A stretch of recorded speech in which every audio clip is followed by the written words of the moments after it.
Hello, നമസ്കാരം.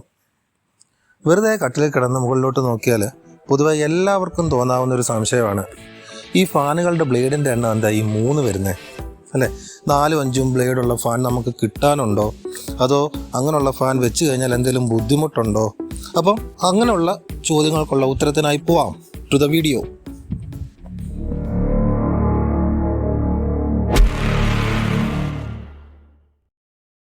Blade ഇല്ലാത്ത fan മുതൽ 8, 10 ബ്ലേഡുള്ള ഫാൻ വരെ നമ്മുടെ ഈ ലോകത്ത് കിട്ടാനുണ്ട്. പക്ഷേ നമ്മുടെ നാട്ടിൽ ഉപയോഗിക്കുന്ന ഫാനുകളുടെ ബ്ലേഡിൻ്റെ എണ്ണം സാധാരണഗതിയിൽ 3. അതിന് 3-4 കാരണങ്ങളുണ്ട്.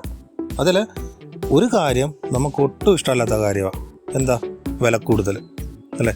സ്വാഭാവികമായും ബ്ലേഡിൻ്റെ എണ്ണം കൂടുമ്പം അതിൻ്റെ നിർമ്മാണ ചെലവ് കൂടും. അപ്പോൾ സ്വാഭാവികമായിട്ടും ഫാനിൻ്റെ റേറ്റ് കൂടും. അപ്പോൾ അതിൻ്റെ കൂടെ ടാക്സും കാര്യങ്ങളൂടെ ഒക്കെ വന്നു കഴിയുമ്പം കാര്യത്തിനൊരു തീരുമാനമാകും അല്ലേ?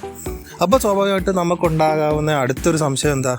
ചേടാ, അങ്ങനെയാണെങ്കിൽ 3-ൽ 2 1 പോയി കഴിഞ്ഞാൽ വീണ്ടും വില കുറയത്തില്ലേ അല്ലേ?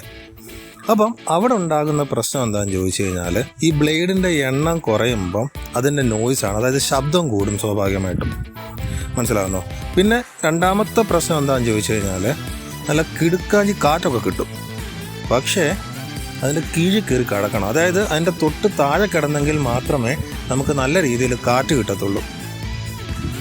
പിന്നെ അടുത്തൊരു പ്രശ്നം എന്താണെന്ന് ചോദിച്ചു കഴിഞ്ഞാൽ സ്റ്റെബിലിറ്റിയാണ്. അതായത് ഇത് ഇങ്ങനെ ചെറിയൊരു ആട്ടമില്ലേ, ആ ആട്ടം സ്വാഭാവികമായിട്ടും കൂടാനുള്ളൊരു സാധ്യത കൂടുതലാണ്. അപ്പോൾ ഇതൊക്കെ കൊണ്ടാണ് നമ്മൾ ഈ 2 പോകാൻ ഈ മടിക്കുന്നത്. പക്ഷെ നമ്മൾ 3 4 വരുമ്പം ശബ്ദം സ്വാഭാവികമായിട്ടും കുറവായിരിക്കും. അതായത് 3 ബ്ലേഡിനെ സംബന്ധിച്ചും കുറവായിരിക്കും. 4 5 ബ്ലേഡിൻ്റെ എണ്ണം കൂട്ടുമ്പം അതേപോലെ തന്നെ സ്റ്റെബിലിറ്റിയും എന്ത് ചെയ്യും? കൂടും. അപ്പോൾ നമുക്ക് വരുന്ന അടുത്ത സംശയം എന്താ? ചേടാ, അങ്ങനെയാണെങ്കിൽ ജസ്റ്റ് ആ വില കൂടുന്നതിൻ്റെ പേരിൽ മാത്രമാണോ നമ്മൾ ഈ 3 ബ്ലേഡുള്ള ഫാൻ ഉപയോഗിക്കാനുള്ള കാരണം അല്ലേ? പക്ഷെ അല്ല എന്നുള്ളതാണ് ഉത്തരം. കാരണം നമ്മൾ മനസ്സിലാക്കേണ്ടത്, ഈ ഫാന് ഒരിക്കലും മുറിക്കുള്ളിലെ വായുവിനെ ഒന്നും തണുപ്പിക്കുന്നില്ല. ഇപ്പോൾ ഫാനിൻ്റെ കാറ്റ് നമ്മുടെ ശരീരത്തിലോട്ട് തട്ടുമ്പോൾ നമ്മുടെ ശരീരത്തിൽ എന്തെങ്കിലും വിയർപ്പുണ്ടെങ്കിൽ അത് നീരാവിയായിട്ട് മാറും. അതേപോലെ തന്നെ നമ്മുടെ ശരീരത്തിലെ ചൂട് ഈ എയർ വലിച്ചെടുക്കുകയും ചെയ്യും. അപ്പോൾ അങ്ങനെയാണ് ശരിക്കും നമുക്ക് ഈ ചെറിയൊരു തണുപ്പ് ഫീൽ ചെയ്യുന്നത്. മനസ്സിലാകുന്നോ? ഇനിയും കാര്യത്തിലോട്ട് വരാം. അതായത് നമുക്ക് സ്വാഭാവികമായിട്ടും അറിയാം, നമ്മുടെ നാട്ടിൽ ചൂട് അല്പം കൂടുതലാണ് അല്ലേ? അപ്പം ഈ ഫാനിൽ നിന്ന് നല്ല കാറ്റടിച്ചെങ്കിൽ മാത്രമേ നമുക്കൊരു സംതൃപ്തി കിട്ടത്തുള്ളൂ അല്ലേ? അപ്പോൾ അങ്ങനെ നല്ല കാറ്റ് കിട്ടണമെങ്കിൽ ഫാൻ തള്ളിവിടുന്ന വായുവിൻ്റെ അളവ് കൂടുതലായിരിക്കണം. മനസ്സിലായോ? അതിനെ നമ്മൾ എയർ ഫ്ലോ അല്ലെങ്കിൽ എയർ ഡെലിവറി എന്നൊക്കെ പറയും. അതേപോലെ തന്നെ ഈ ഫാൻ തള്ളിവിടുന്ന വായുവിൻ്റെ വേഗതയും കൂടുതലായിരിക്കണം. മനസ്സിലായോ? അതായത് ഫാൻ നല്ല സ്പീഡിൽ കറങ്ങിയെങ്കിൽ മാത്രമേ ആ വേഗത കിട്ടത്തുള്ളൂ. അപ്പോൾ ഈ 2 കാര്യങ്ങളും കൃത്യമായി കിട്ടാൻ വേണ്ടിയിട്ടാണ് നമ്മൾ ഈ 3 ബ്ലേഡ് ഉപയോഗിക്കുന്നത്. കാരണം 4 ബ്ലേഡോ അല്ലെങ്കിൽ 5 ബ്ലേഡിലോട്ടോ പോകുമ്പോൾ ഉള്ള ബുദ്ധിമുട്ട്, ഈ വെയിറ്റ് കൂടുമല്ലോ സ്വാഭാവികമായിട്ടും. അപ്പോൾ എന്ത് സംഭവിക്കും? ഇതിൻ്റെ സ്പീഡ് കുറയും. അപ്പോൾ നമ്മൾ ഉദ്ദേശിച്ച ഒരു കാറ്റ് നമുക്കതിൽ നിന്ന് ലഭിക്കണം എന്നില്ല. ഇപ്പോൾ നമ്മളൊരു AC മുറിക്കകത്താന്നിരിക്കട്ടെ, ഇപ്പോൾ ഒരു AC മുറിയിലാണ്. അവിടെ നമുക്ക് വേഗതയ്ക്ക് വലിയ പ്രാധാന്യമില്ല അല്ലേ? നല്ല എയർ സർക്കുലേഷൻ കിട്ടിയാൽ മതി. അപ്പോൾ എയർ സർക്കുലേഷനാണ് നമ്മൾ പ്രാധാന്യം കൽപ്പിക്കുന്നതെങ്കിൽ അവിടെ ശരിക്കും നല്ലത് ഈ പറഞ്ഞ 4 5 ബ്ലേഡുള്ള ഫാനാണ്.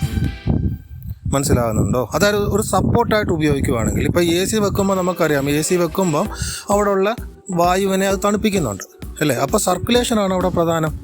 അതുകൊണ്ടാണ് കൂടുതലും വെളി രാജ്യങ്ങളിൽ ഈ പറയുന്ന 4 5 ഉപയോഗിക്കാൻ കാരണം അവിടെ ടെമ്പറേച്ചർ എന്ന് പറയുന്നത് ഒരുപാട് ഹൈ ആണെങ്കിൽ അവരെന്ത് ചെയ്യും? AC ഉപയോഗിക്കും. അതേപോലെ ടെമ്പറേച്ചർ കൂടുതലായിട്ട് കുറവാണെങ്കിലോ അവരവിടെ ഹീറ്റർ ഉപയോഗിക്കും. അപ്പോൾ ഈ 2 കേസുകളാണ് അവർക്ക് അവിടെ പ്രൈമറി. അപ്പോൾ ഫാൻ എന്ന് പറയുന്നത് ജസ്റ്റ് ആ ഒരു എയർ സർക്കുലേഷന് വേണ്ടിയിട്ട് മാത്രമാണ് ഉപയോഗിക്കുന്നത്. മനസ്സിലായോ? അതുകൊണ്ടാണ് ഈ വെളി രാജ്യങ്ങളിലൊക്കെ, കൂടുതലും ഈ US കാനഡ പോലുള്ള സ്ഥലങ്ങളിൽ അവർ ഈ 4 5 ബ്ലേഡുള്ള ഫാൻ ഉപയോഗിക്കാനുള്ള കാരണം. അപ്പം എവിടെ 4 5 ബ്ലേഡുള്ള ഫാൻ ഉപയോഗിക്കണം, എവിടെ 3 ബ്ലേഡുള്ള ഫാൻ ഉപയോഗിക്കണം എന്ന് മനസ്സിലായല്ലോ ഇല്ലേ? ശരിക്കും ഇത് മാത്രം ഒന്നുമല്ല ഫാൻ നമ്മൾ സെലക്ട് ചെയ്യാനുള്ള എന്താ പറയണ്ടേ, സ്പെക്ക് എന്ന് പറയുന്നത്. അതായത് അതിന് നമ്മൾ ഈ പറയുന്ന പോലെ നമ്മുടെ മുറിയുടെ സൈസ് നോക്കണം, റൂമിൻ്റെ ഹൈറ്റ് നോക്കണം. അപ്പോൾ ഇതൊന്നും നോക്കാതെ നമ്മൾ പോയിട്ട് കടയിൽ പോയിട്ട് ചേട്ടാ ഒരു ഫാൻ എന്നും പറഞ്ഞുകൊണ്ട് ഫാൻ വാങ്ങിച്ച് വെച്ചിട്ട് കാറ്റ് കിട്ടാഞ്ഞിട്ട് നമ്മൾ ആരെയും കുറ്റം പറഞ്ഞിട്ട് കാര്യമില്ല. അപ്പം ആ കറക്റ്റ് ഫാനിൻ്റെ സെലക്ഷൻ നമുക്ക് മറ്റൊരു വീഡിയോയിൽ ചെയ്യാം. ഓക്കെ, അപ്പം വീഡിയോ ഇഷ്ടപ്പെട്ടെങ്കിൽ ഷെയർ ചെയ്യുക, ലൈക്ക് ചെയ്യുക, സബ്സ്ക്രൈബ് ചെയ്യുക. നന്ദി, നമസ്കാരം.